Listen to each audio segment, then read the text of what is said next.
chaque année en février, Stéphane Laporte aime sortir une vidéo pour nous rappeler qu'il est quand même au moins un petit peu raciste. De la communauté, parce qu'il n'y a pas une communauté noire. Ça me fait penser, dans son dernier... Qui ont été par les nègres de Victor Hugo. Les nègres étant ici ceux qui écrivaient pour lui. Qu'au Québec, il y a un mot en haine pour les Blancs. Cosangué. Parce que la réalité, il y a 5000 Français là, qui sont arrivés ici. Overtime, c'est pour peupler. L'Église a dit qu'il faut sortir des enfants, puis il n'était pas trop regardant sur à quel point les gens étaient proches. Fait qu'au Québec, dans la construction du Québec, il y a eu énormément de consanguinage. C'est pas moi qui l'invente, c'est l'histoire. Mais on n'en parle pas beaucoup parce que en société, on a décidé entre nous que c'était un sujet sensible. Appelle-le quelque chose comme le mot en haine. Tu vois? Sens où on dit même pas toi, t'as un peu de C en toi. Hein?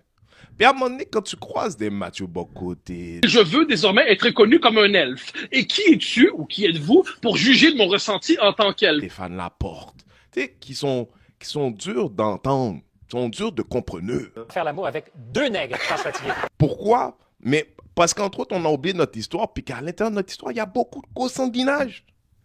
Puis c'est dans le consanguinage la difficulté d'entendure, puis de comprenure, puis de... T'sais, Stéphane Laporte n'est jamais allé dans une cabine d'autobus à Montréal-Nord pour dire hey, « les gars, ça vous dérange-tu à chaque fois je dis nègre? » Est-ce que c'est un acte de violence, une personne blanche qui décide de dire nègre dans votre face? Oui. Ouais. Shit, ça c'était pas... Period. Tu sais pourquoi?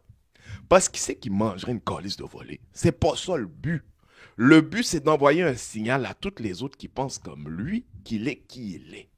Il n'en a rien à foutre à savoir si moi je pense qu'il est raciste. Il veut que les racistes sachent qu'il est raciste, comme ça ils peuvent se retrouver entre eux. Ça me rappelle l'histoire de Guillaume Lepage qui m'écrit en DM à un moment donné dans une conversation sur le racisme, qui me dit « Hey, moi je vais arrêter d'échanger avec toi sur un sujet que tu as commencé parce que ça va t'attirer des racistes. » C'est l'homme le plus puissant au Québec. Son choix, c'était pas de dire « Tu sais quoi, laisse-moi prendre cette opportunité pour dire aux racistes, moi, je ne suis pas un de vous autres. Il y a une limite, moi, je l'accepte. Puis quelqu'un comme Renzel, il a le droit d'avoir une opinion. Les gens intelligents sont corrects avec de la diversité d'opinions. Puis comme moi, je me considère comme étant intelligent, moi, je vais me ranger de ce côté-là. Fait que les racistes, je veux juste que vous sachiez, quand je vous vois, je vous bloque. Non. À la place, il m'a écrit en DM, il m'a dit, moi, un des hommes les plus puissants dans le show business, je vais choisir de t'effacer. Je dis tout ça pour dire que chaque année qu'on voit des moments comme ça, des hommes blancs qui nous rappellent qu'ils sont quand même un petit peu racistes. C'est pas avec moi qui parle, c'est pas avec nous qui parle, c'est pas avec les personnes blanches qui sont d'accord avec moi. Ils parlent avec les personnes blanches qui sont d'accord avec eux. Ils donnent l'impression qu'ils s'organisent. Right? Parce que quand ils commencent à comprendre qu'ils sont de moins en moins dans le monde, ils sont obligés de s'organiser parce qu'ils savent que c'est la fin.